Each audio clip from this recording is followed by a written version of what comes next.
এই মুহূর্তে যে ছবি দেখছেন খাল কাটা হচ্ছে, অর্থাৎ মাটি কাটা হচ্ছে। কি জন্য? কালকে আন্দোলনের চাপে, আন্দোলনের জেরে সাগরদিঘির এসএস নিজে উপস্থিত থেকে এসে কথা দিয়েছিলেন সাগরদিঘির কাবিলপুরে কাজ হবে ইলেকট্রিকের, এবং সেই মোতাবেক আজকে সকাল সকাল একেবারে ট্রান্সফরমার জন্য পোল তৈরি করার জন্য নির্দিষ্ট স্থানে জায়গা কোপাই করা হচ্ছে। দেখছেন সরাসরি নির্ভীক বাংলায়। আবারও জানিয়ে রাখি, কাবিলপুর অঞ্চলে শুরু হলো ট্রান্সফরমার কাজ। সেই ট্রান্সফরমার কাজ শুরু হয়েছে সকাল সকাল। এই মুহূর্তে দেখছেন সরাসরি নির্ভীক বাংলা নিউজ লাইভে। কালকে আন্দোলন বিক্ষোভের পরে সেই চিন্তাভাবনা থেকে কাজ শুরু করার তৎপরতায় হলেন সাগরদিঘির এসএস। আপনারা দেখছেন সরাসরি নির্ভীক বাংলায়। গতকালকে আপনারা দেখেছেন যে আমরা আমাদের বিদ্যুতের সমস্যা নিয়ে রাস্তায় বসেছিলাম।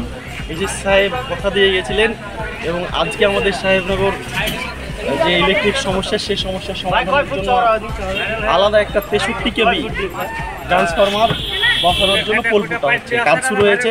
তার জন্য এসএসকে আমাদের কাবিলপুরের পক্ষ থেকে অসংখ্য ধন্যবাদ জানাচ্ছি। ট্রান্সফরমার লাগছে নতুন করে? হ্যাঁ, ট্রান্সফরমার।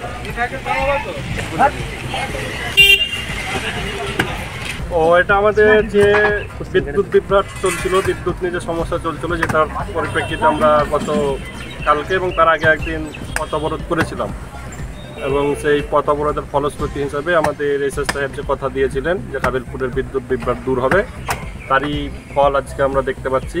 সেই নতুন একটা ট্রান্সফরমার বসানোর জন্য আমাদের এখানে বিদ্যুতের খুঁটি পোটার জন্য কাজ শুরু হয়েছে। আজকে থেকে কাজটা শুরু হয়েছে, আগামী শনি থেকে রবিবারের মধ্যে কমপ্লিট হয়ে যাবে এরকম বলে গেছে। তো কমপ্লিট যবেই হোক, নতুন ট্রান্সফরমার যদি লাগানো হয় তাহলে কি মনে করছেন যে ভালো হবে? আশা করা যাচ্ছে, যেহেতু আমার একটা ট্রান্সফরমারতে 500 কনজিউমারের লোড ছিল, সেখানে দুটো হয়ে গেলে, ভাগ হয়ে গেলে পরে চাপটা অনেকটাই কমে যাচ্ছে। সেখান থেকে বিদ্যুতের যে সমস্যাটা ব্যাপক হারে চলছিল, সেটা আশা করা যায় যে সমাধান হয়ে যাবে।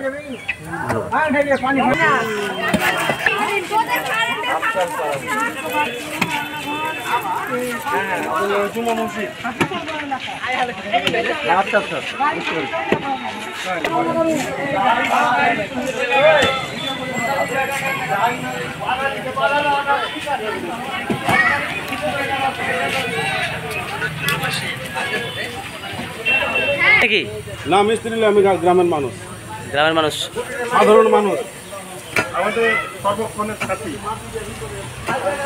ওই মাস্টারের কাছে বাইরে